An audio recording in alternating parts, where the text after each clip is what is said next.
E चलन रद्द करण्याच्या मागणीसाठी यापूर्वी सुद्धा प्रदीप राठोड यांनी उपोषण केलं होतं।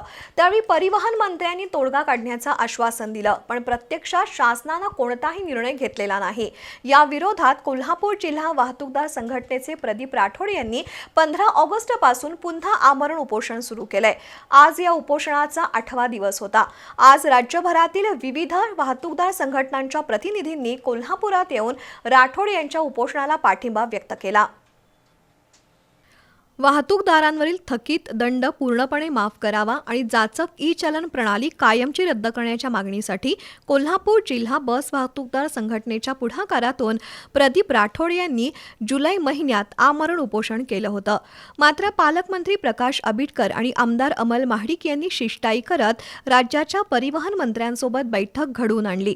त्यावेळी नामदार प्रताप सरनाईक यांनी या प्रश्नी तोडगा काढण्याचं आश्वासन दिलं होतं, पण प्रत्यक्षात कसलीही कार्यवाही झाली नाही। त्यामुळे प्रदीप राठोड यांनी 15 ऑगस्ट पासून पुन्हा उपोषण सुरू केलंय। ई चलन रद्द झाल्याशिवाय माघार नाही असा निर्धार राठोड यांनी व्यक्त केलाय। समन्वय समितीने सर्वांशी संपर्क केलेला आहे।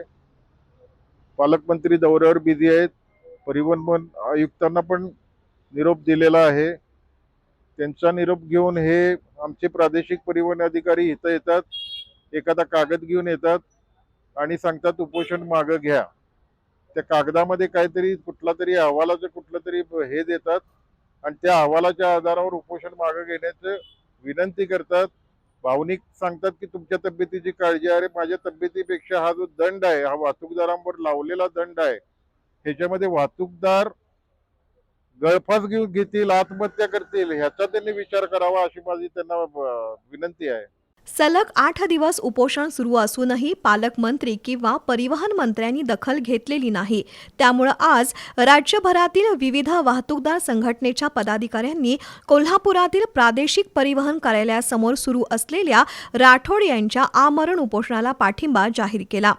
त्यांनी प्रदीप राठोड यांनी सांगितलेलं आहे की मी कोणत्याही परिस्थितीमध्ये ऍडमिट होणार नाही।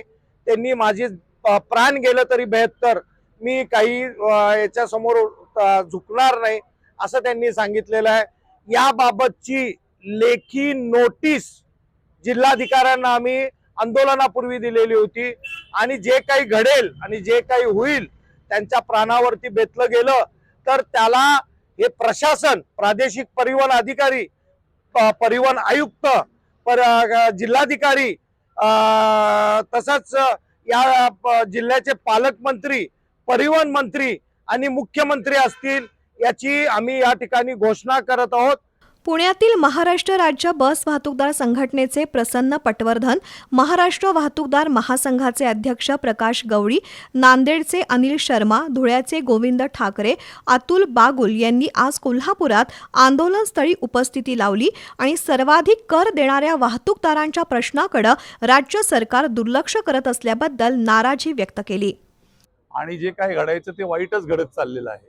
त्यामुळे ह्याच्यावर सरकारने ताबडतोब काहीतरी इलाज काढला पाहिजे।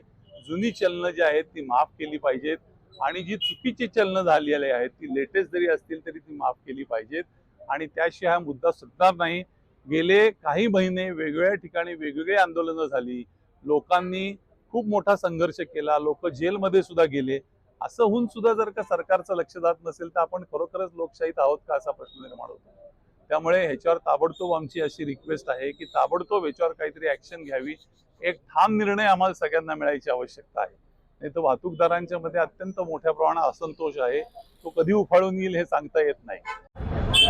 महाराष्ट्रामध्ये सरकारच्या माध्यमातून ई चलनचे जे फाईन करण्याचं सत्र चालू झाले त्याच्यामुळे संपूर्ण महाराष्ट्रामध्ये वाहतूकदारांच्या मध्ये एक काळजीचा प्रश्न निर्माण झालेला आहे।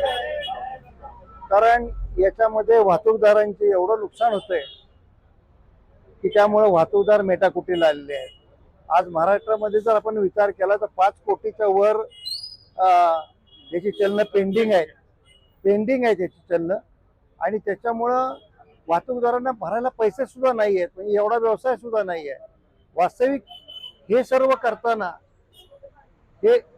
सर्व करताना प्राथमिक गरजा ज्या आहेत त्या सुद्धा सरकार देऊ शकत नाही। तुम्ही फाईन करू शकता, यावेळी शासनाच्या विरोधात जोरदार घोषणाबाजी झाली. दिवसेंदिवस वाहतूकदारांचं ई चलन विरोधी आंदोलन अधिक तीव्र होत असून शासनानं या प्रश्नी हस्तक्षेप करणं गरजेचं आहे. या आंदोलनात कॉम्रेड दिलीप पवार, रफिक रावतर, किरण पडवळ, दिलदार मुजावर यांच्यासह ट्रक, टेम्पो, आराम बस वाहतूकदारांचा सहभाग आहे.